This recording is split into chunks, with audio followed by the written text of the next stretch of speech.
Hey, this is Sarah from My Montana Kitchen. Welcome back to my channel. Today we're going to talk about sourdough starter. We have talked about this before, but I feel like it's something that bears repeating. So many people are drowning in jars and jars and jars of discard, and I'm here to tell you it doesn't have to be that way. I'm going to answer some questions about it, and we're going to talk about zero discard sourdough starter. Like I said, my name is Sarah, and I love to talk about sourdough. I love to teach people about sourdough, and mainly I like to explain to people how easy it can be to do sourdough in your own home. The internet has way overcomplicated sourdough. I promise you, it is not as hard to make as it looks like it is online. If you are on TikTok or you're on Instagram or even Facebook, there is so much noise and chatter about sourdough, and for good reason, because sourdough is amazing. It is easier for your body to digest, so it's healthier. So many amazing things about it, besides the fact that it tastes wonderful. But so many people have overcomplicated it, and so that stops a lot of people from even trying to do sourdough because it's too hard. I could never do that. I could never do discards every day and have all these jars of starter, and besides that, you're wasting flour. So many things. So let's talk about it. First of all, let's talk about what is discard. So this is my starter. His name is Alfred Humphrey. If you've been around here for very long, you've already met him. He is about 3 years old. I think next month he'll be 3 years old. I did not start him on my own. I ordered it from someone who already had an established starter.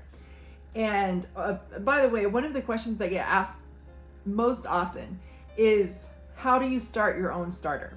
Well, don't worry, I've got you.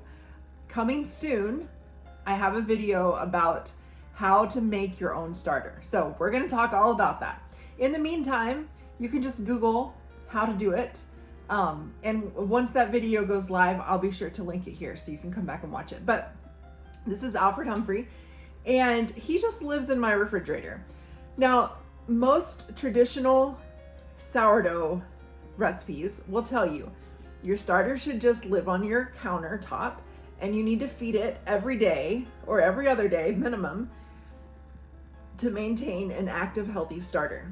And whenever you feed it, you want to remove half of what's in your jar and discard it, and then you feed what's left. Otherwise, if you didn't discard anything and you kept feeding and feeding and feeding and feeding, pretty soon your sourdough will take over your kitchen. You have gallons of sourdough and you don't need that much at all. So this is my method. He lives in my refrigerator, and whenever I want to bake, I take him out, I feed a little bit. It grows in this jar till this jar is full. I have a separate jar I use till it's full. I use whatever I'm going to use in baking that day. And then if I have anything left over, I add it back to this jar that just lives in the fridge. And eventually this jar will get down to where there's not a lot left in it. And whenever that's the case, I'll do a big feeding and I'll grow this jar and put it back in the fridge. Now, I'm going to show you what I mean by feeding it, how I feed it. We're going to go through the whole process, all right? Here we go. So to feed, I have this Weck tulip jar. It's linked in the description below if you want to buy your own from Amazon. These are my favorite jars to use for sourdough.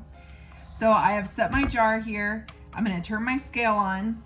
Having the jar here will tear it to 0, and you want to be on grams. So the first thing I'm going to do, now you can see there's a little bit of hooch on top of my starter. Hooch is this liquid that gathers. That means it's hungry, but again, it's okay. So today I'm going to just stir it back in. You can pour it off if you want to. Today I'm just going to stir it in. That is part of the starter, of the hydration of the starter. It also makes it more sour. So if you don't like super sour, then don't stir it in, just pour it off, that's fine. So I'm gonna start by putting, well, I just messed up my scale, so hold on a second. I'm gonna start by putting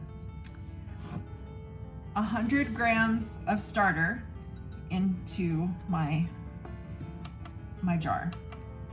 Once I get it on grams again. All right.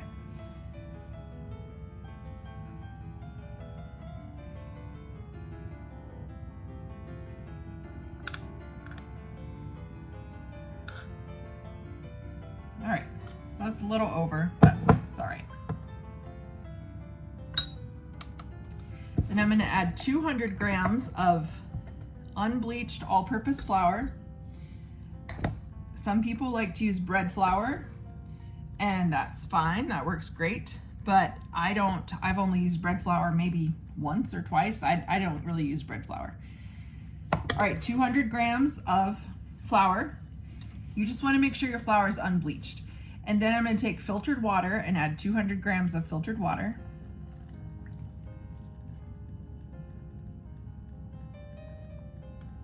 Okay, and then we're just gonna give it a good stir.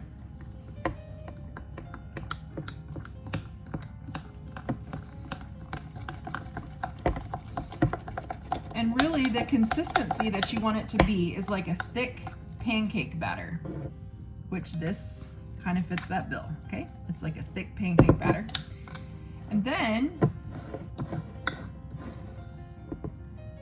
I just cover this with a lid,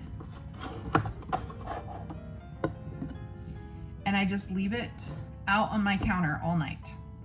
And then the next morning, it will have risen pretty much to the top, and I use whatever's in this jar for baking. Now for me, that is 2 loaves of artisan, 2 loaves of sandwich bread, or I can do 2 loaves of sandwich bread and an artisan loaf, whatever. And if I have anything left over after I'm finished baking for the day, then I will scrape it into this jar that lives in my fridge. Now I have had people ask, what about making a discard recipe? So you see thousands of recipes online for sourdough discard. And that the reason for that is because people have all this discard that they're doing on a daily or bi-daily basis, and they need a way to use it up so they don't have gallons of discard sitting in their refrigerator. If I want to make a discard recipe, and there are recipes that I make for muffins or for crackers or whatever it is, I just use my fed starter. It's okay. And if you're wanting to use it just purely for the flavor, you know, it's not like the active agent in helping something rise, like saying crackers. It's just for flavor. It's not doing anything to make it rise. You can just use the discard that's straight out of the fridge from your master starter. It's not technically discard, but you know what I mean. You can just use it straight from there.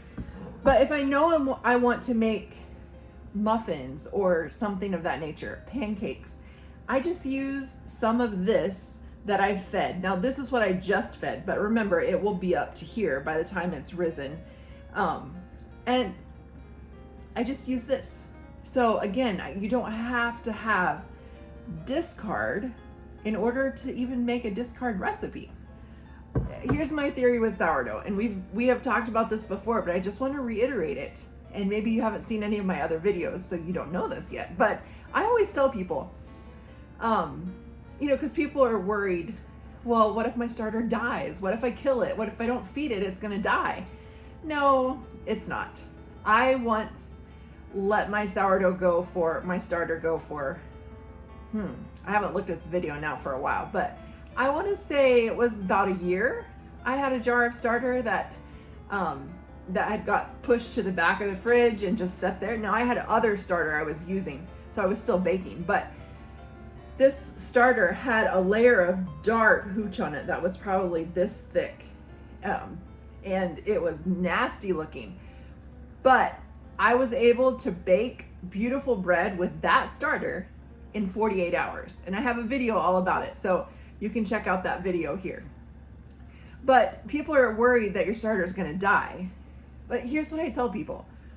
If the pioneers could cross the entire United States of America in a covered wagon with sourdough starter, I promise it is not as hard to do as you think it is. you're not going to kill it. There are very few instances where your sourdough starter is not revivable.